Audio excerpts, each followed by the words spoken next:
जितने लोग हमारे साथ ज्वाइन थे उनसे मिलता जरूर था। तो पहले इतनी व्यवस्था नहीं थी कि सब लोग एक साथ आ पाए, कहीं पे बैठ पाए। तो इस तरह के तो हम लोग डोर टू डोर जाकर के सबसे मिल करके फिर हम चले जाते, 2 दिन 3 दिन रहते थे और रहने के बाद चले जाते। तो इस तरह से कुछ बीच में जैसा सर ने बताया दिक्कतें भी नहीं हो पाया काम, लेकिन फिर से सुल्तान सर आए, इन्होंने इस बिजनेस को स्टार्ट किया। आप सब लोगों को एक साथ लाए, एक प्लेटफॉर्म पे लाए। आप सब लोग बहुत ही सौभाग्यशाली हैं कि आप सब लोग पैसिव इनकम को कमा सकते हैं। एक ऐसा प्लेटफॉर्म है जहाँ जो आपको पैसिव इनकम देता है। ऐसे बहुत सारे लोग हैं। हमारे दोस्त शैलेश कुमार यादव 22 जुलाई 2017 को मैं अक्सर सर के साथ ही था। मैंने सर बंगला खामोगा जाना, मैं मीटिंग कर रहा था और उसी रात वो एक्सपायर हो गए। मैं रात में गया देवरिया होटल, मेरे पास सुबह घर से फोन आया कि ऐसी बात हो गई है और मैं वहाँ से चला गया सीधे उनको। आप समझो 17 जुलाई 2022 को वो व्यक्ति इस दुनिया से चला गया। इस बिजनेस में था वो 8 स्टार थे, उस समय 8 स्टार थे और उनके 3 बच्चे, छोटे छोटे बच्चे, एक 3 साल का, एक 6 साल का, एक 9 साल का, 2 बेटियां, एक बेटे, एक पत्नी को छोड़ के दुनिया से चले। लेकिन जाने से पहले उन्होंने एक काम ऐसा किया था, इस बिजनेस में जुड़ गए थे और कुछ लोगों की टीम बना दी थी।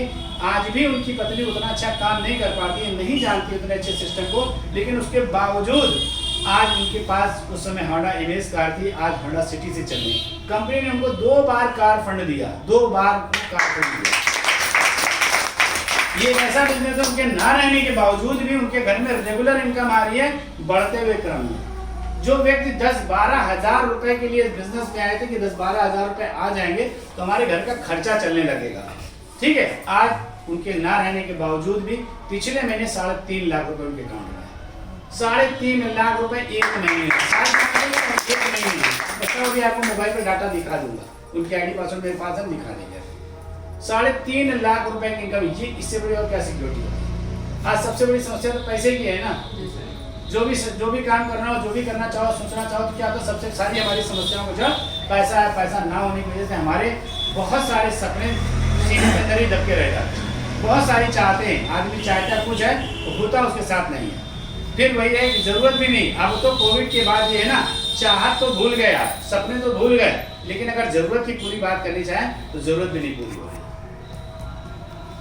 किस सर ने बताया अभी दुकान चलाएंगे, अगर किराया देना पड़ता तो दुकान न चला। ये बात सही है, किराया देना आसान बात नहीं है, क्योंकि आज के जो सिनेरियो है, आज की डेट में जो सिचुएशन है, बहुत ज्यादा दिक्कत वाली है। और ये आज की समस्या नहीं है, ये आगे और आने वाली है।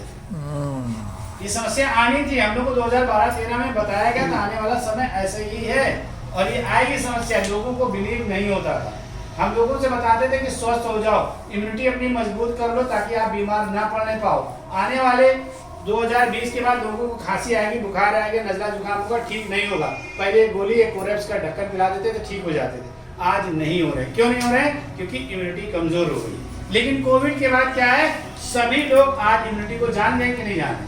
हर व्यक्ति विटामिन सी को जान गया कि नहीं जान गया? हर व्यक्ति जिंक को जान गया कि नहीं जान गया? तो जान गया है ना, तो ये पता था कि ये इंडस्ट्री आने वाली है। इसी तरह से आगे और इस इंडस्ट्री का भी भविष्य बहुत ही सुंदर है। वेलनेस इंडस्ट्री दुनिया के, आप गूगल में सर्च करिएगा, जो बड़े बड़े मार्केट में जो रिसर्च करते हैं, उन्होंने रिसर्च करने के बाद बताया wellness industry 2nd growing industry है आईटी सेक्टर के बाद।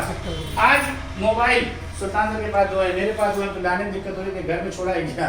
हर व्यक्ति के पास 1-2 मोबाइल है और ये 20,000, 25,000, 50,000, 1 लाख, मतलब गोल्ड नहीं होगा लेकिन मोबाइल 50,000 रुपए का आदमी के पास है कि नहीं? ये आज मजबूरी हो गई है, ठीक है। तो ये जो इंडस्ट्री है, ये आज से 20 साल पहले नहीं थी। अभी बोतल पानी के लिए है, 20 साल पहले ये पानी की बोतल नहीं बिकती थी। जिससे कह दो कि हिंदुस्तान में पानी बिकेगा तो लोग हंसते थे कि नहीं? क्यों हंसते थे? क्योंकि उनको लगता था ये हिंदुस्तान है, यहाँ पे लोग पानी फ्री में पिलाते हैं, पुण्य का काम है। इसके लिए प्याऊ खुलवाते थे, घड़ा रखते थे, कुआं खुदवा देते थे, हैंडपैप लगवा देते थे, लेकिन लोगों को ये नहीं विश्वास था ये पानी बिकेगा। लेकिन कोई एक ऐसा व्यक्ति था जिसको पता था, बिलीव था कि आने वाले समय में पानी बिकेगा, और आज पानी बिका। यही दूरदर्शिता आपके अंदर होनी चाहिए कि समय क्या है, इस पर अगर आपने ट्रेंड कर लिया, पकड़ लिया, तो आप सक्सेसफुल हो जाएंगे। कि बिजनेस तमाम आप कर रहे हो, कोई दिक्कत नहीं, लेकिन ट्रेंड को